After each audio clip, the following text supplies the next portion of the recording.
शिवम बर्मन जी को तालियों से स्वागत करते हैं।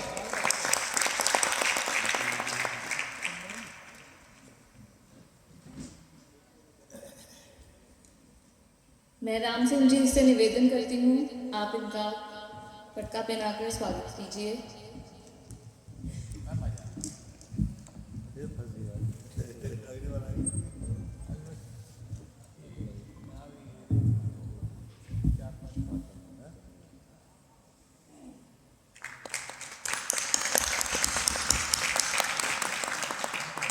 सिंह जी।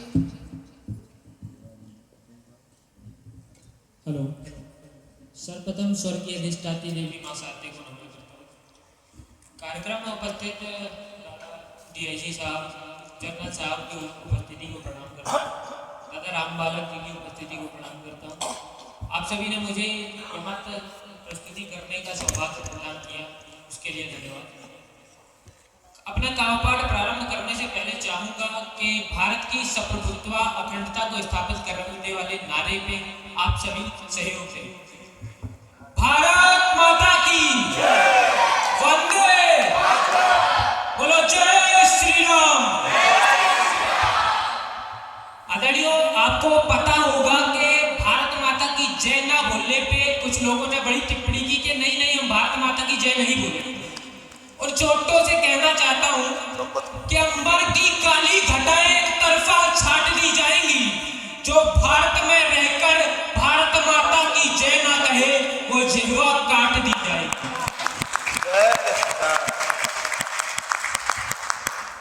एक नारा और लगाया मैंने, जय श्री राम का। बोला गया कि जय श्री राम बोलने वाला विरोधी है, कट्टरपंथी है और समाज में अराजकता फैलाने वाला है। तो मैंने कहा श्री राम के प्रताप को, भरत के जाप को, लक्ष्मण की प्रभुताई रघुराई भूल जाओ क्या? रज के पड़त भय सेला भई नारी उन चरणन की दुहाई भूल जाओ क्या? जाम से है जंबलो लाए वानर की टोली वो सागर पे चढ़ाई भूल जाओ क्या? भूलन ते विसरे श्री राम को न भूलियो, प्राणन को भूलो तो भूल जाओ क्या? विराजे है प्रभु श्री राम यहाँ, कहो तो हनुमत की बात इसी में चीर दिखलाऊं। बच्चों ने बहुत ही अच्छा नाटक प्रदर्शन किया। सिंदूर, ऑपरेशन सिंदूर के बारे में दो पंक्तियां कहता हूँ कि जो सिंदूर सजा था माथे पे वो सिंदूर पोंछ दिया था तुमने। धर्म पूछकर मारोगे, आपस में लड़ जाएंगे, कुछ ऐसा जोश लिया था तुमने। मुल्क तुम्हारा भूल में है, भला सिंह भी क्या गीदड़ से हारेगा। कल भी घुसकर मारा था भारत, अब भी घुसकर मारेगा। तो जो सिंदूर मिटाया माथे का, उस सिंदूर पे संग्राम लिखा जाएगा। चाहती कश्मीर को पाने की, अब लाहौर में जय श्री राम लिखा जाएगा।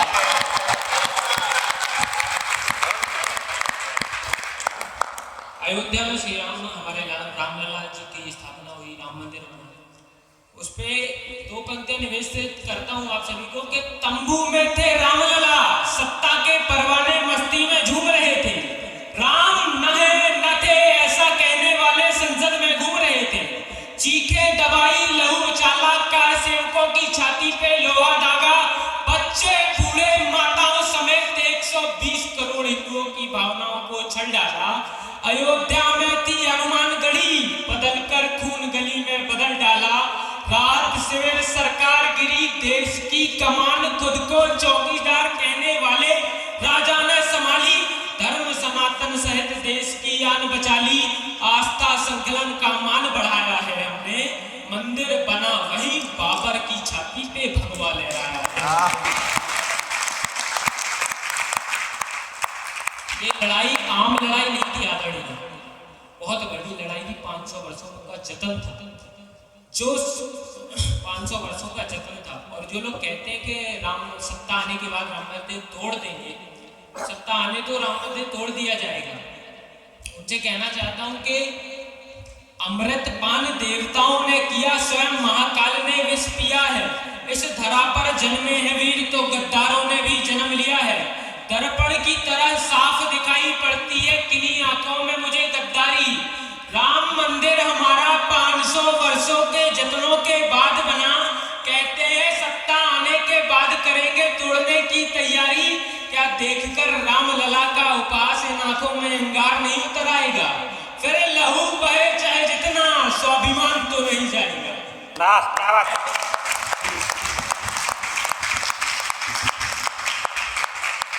काफी संख्या में आप लोग मुझे सुन रहे हैं, आप सभी का प्यार मिल रहा है। कुछ समय और लूंगा, आपको आश्वासन देता हूं, जब तक मंच में हूं आपका 1 मिनट भी जाया नहीं जाएगा। हमें सिखाया जाता है बचपन से कि प्रेम ही जीवन का आधार है, प्रेम करो, मिलजुल कर रहो। मैं कहना चाहता हूं आदरणीय, यदि प्रेम शाश्वत है तो युद्ध अनिवार्य है।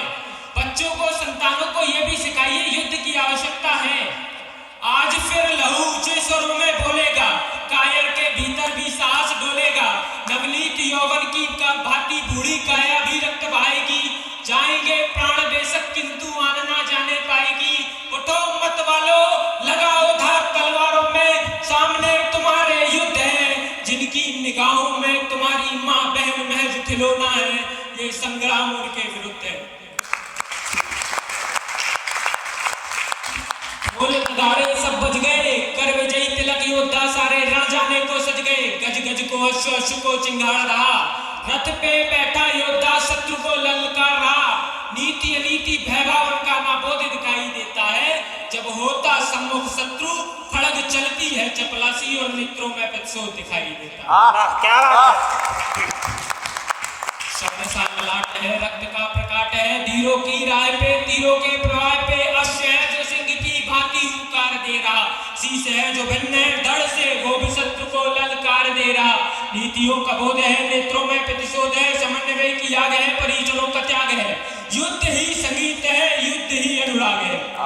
जिस धरा पे उठाए बालकों ने भी शस्त्र, उस धरा के नाम पे जीवन का उत्थान लो वीरो। हाँ, प्रेम बिन जीवन नहीं, किंतु युद्ध को नियम ही मान लो वीरो। क्या बात है। अंतिम कड़ी से आप सभी को जोड़ता हूँ, ज्यादा समय ना लेते हुए अपना स्थान ग्रहण करूंगा। महाभारत का एक दृश्य आप सभी के समक्ष रखता हूँ कि छल के चौसर में पांडवों का राजपाट गया। कुलवधू द्रौपदी की चीर उतारी गई, केस पकड़कर लाया दुशासन द्रौपदी को राज्यसभा में। भीम अर्जुन नकुल सहदेव पांचों की पौरुषता ललकारी गई। हुआ सब प्रतिशोध समर रणथल में, अर्जुन के 3 बरसे भीम की गदा बोल उठी। रक्तपान करने को आतुर आतुर की आतुरता खोल उठी। जो जिन हाथों ने पकड़े थे केश, वो भुजाएं उखाड़ दी गई, और जिस जंघा ने दिया था आमंत्रण, वो जंघा फाड़ दी गई। क्या बात है। नारी के योजन से योजन से कुल प्रखर होता है, नारी के दुर्योजन से कुल नाश सवर होता है। अभिमन्यु के महाभारत का एक दृश्य और रखता हूँ, फिर अपने स्थान पे जाता हूँ। अभिमन्यु को आप सभी ने सुना होगा, पढ़ा होगा अभिमन्यु के बारे में। कुरुक्षेत्र धर्म क्षेत्र के मैदान में बीच में खड़े होकर के अभिमन्यु कहते हैं कि शिवन जी ये आखिरी होगा, शिवन जी इसके बाद नहीं। ऐसा है कि हम कभी जब पढ़ते हैं ना, तो हाथ में या फिर सामने घड़ी लगाकर नहीं पढ़ते, तो माफी चाहता हूँ, त्रुटि हुई। तो अभिमन्यु का दृश्य लग रहा था आप सभी की ऊर्जा को प्रणाम करता हूँ। सम्मुख मेरे सकल कौरव सेना, गुरु द्रोण के वीर चक्रव्यूह का चारों तरफ प्रावधान है, किंतु ये समूचे मेरे साहस से अनजान है। मेरी गदा के एक प्रहार से चक्रव्यूह का भेदन मुख खुल जाएगा। भीतर जाकर ये अभिमन्यु काल की भांति प्रकोप दिखलाएगा। तीर मेरे रक्त के प्यासे हैं, मरण उसका तय जो मेरे आड़े आएगा। अभिमन्यु के प्रहारों से सकल कौरव सेना छतबिचत होने लगी। तीरों के मुंड गिर गए, कपास की भांति भीषण तीरों की वर्षा होने लगी। काल को सम्मुख देख शकुनि घबराया और भक्षक की भांति चिल्लाया, बोला पौत्र दुर्योधन, भांति भांति की प्रहारों से ये बालक न मारा जाएगा। वध इसका तभी संभव जब इसको छल से मारा जाएगा। अभिमन्यु यह सुनकर कहते, काका श्री मार दो मुझको छल से, किंतु मेरा पग एक अंगुल भी पीछे न जाएगा।